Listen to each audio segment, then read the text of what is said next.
Presiden Prabowo Subianto telah meninjau langsung penanganan pasca gempa di Nagekeo, NTT pada Rabu 26 Agustus 2026. Presiden memastikan pemerintah akan melakukan percepatan penanganan khususnya dalam pemulihan di sektor pendidikan. Untuk selengkapnya telah bergabung dengan jurnalis Metro TV Kautsar Prabowo dan juru kamera Wandi Saragih dari Nagekeo, NTT. Bobi, apa saja yang paling diutamakan ataupun yang paling diperhatikan dari instruksi Presiden dalam kunjungannya ke NTT? Halo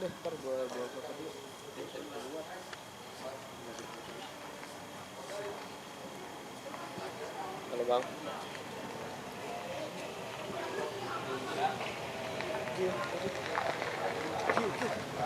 Ya, Fitra juga pemirsa, Presiden Prabowo Subianto telah melakukan kunjungan secara langsung ke NTT, khususnya di Kabupaten Nagekeo, di mana tadi Presiden Prabowo Subianto tiba di Nagekeo, tepatnya menggunakan helikopter dan tiba di Yonif Batalion 834. Di mana setibanya di batalion tersebut, Presiden Prabowo Subianto langsung menggelar rapat koordinasi dengan sejumlah instansi, baik itu dari BNPB, BPBD, hingga pemerintah setempat seperti gubernur hingga Bupati Nagekeo.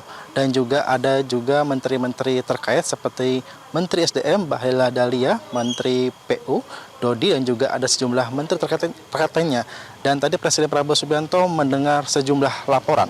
Dan laporan pertama disampaikan oleh Menteri Dalam Negeri yaitu Tito Karnavian yang menyampaikan bahwa pihaknya telah berkoordinasi dengan Dirjen Dukcapil untuk mendata sejumlah masyarakat di Nagekeo yang mengalami kehilangan identitas administrasi seperti KTP yang dampak karena gempa magnitudo 7,7. Dan selain itu juga Mendagri telah berkoordinasi dengan Menteri ATR BPN untuk mendata sertifikat yang juga hilang ataupun rusak terkena dampak gempa begitu. Dan Mendagri memastikan bahwa proses ini akan segera dilakukan dan tidak dipungut biaya begitu. Dan Mendagri juga sudah menginstruksikan untuk kepala daerah khususnya bupati dan juga gubernur di NTT untuk mendata jumlah rumah yang rusak. Karena saat ini memang pemerintah tengah mendata jumlah rumah yang rusak karena untuk dilakukan perbaikan begitu. Memang saat ini pemerintah tengah menunggu proses informasi dari BMKG bahwa untuk recovery ini dipastikan dapat dilakukan ketika memang kondisi tidak dipastikan lagi ada gempa susulan ini sekitar 3 hingga 4 minggu. Sehingga pemerintah saat ini tengah berjalan seiringan dengan mendata sejumlah bangunan, baik itu bangunan pemerintah dan juga bangunan dari masyarakat yang rusak gitu. Dan juga selain Mendagri juga ada Menteri ESDM Bahlil Lahadalia yang sudah menyampaikan akan memberikan 45 genset ke sejumlah daerah. Selain Bahlil juga ada Menteri PU yang menyampaikan bahwa saat ini seluruh jalan hingga jembatan yang sebelumnya terdampak gempa saat ini sudah dapat dilalui.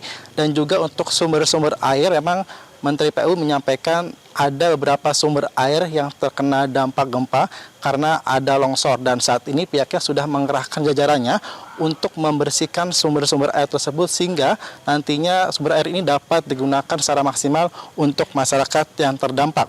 Dan selain itu juga pihak PU juga mendata jumlah bangunan milik pemerintah yang saat ini juga terdampak akibat gempa magnitudo 7,7 begitu.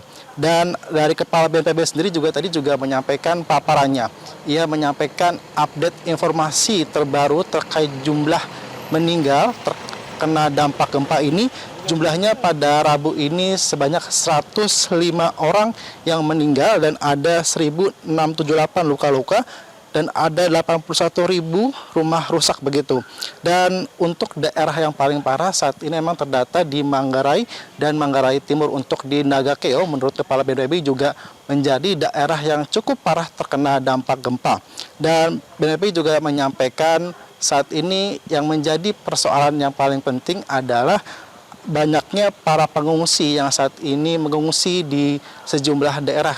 Menurut Kepala BNPB ini banyak jumlahnya pengungsi ini sebanyak 179.000 ini tidak semuanya yang terkena dampak gempa, melainkan ada masyarakat yang tidak terkena dampak gempa, namun memilih untuk mengungsi di tempat pengungsian karena banyaknya beredar informasi hoaks terkait dengan adanya ancaman tsunami hingga ancaman gempa yang lebih tinggi. Dan memang berdasarkan pantauan kami di lapangan tadi ini, sudah banyak masyarakat yang memilih untuk mendirikan tenda-tenda secara mandiri ataupun tenda milik BNPB untuk didirikan di depan rumahnya karena memang dikhawatirkan ada gempa susulan. Demikian Fitri, kembali ke studio. Kautsar Prabowo, terima kasih atas laporan Anda langsung dari Nagekeo, NTT. Jelajahi cara baru mendapatkan informasi. Download Metro TV Extend sekarang.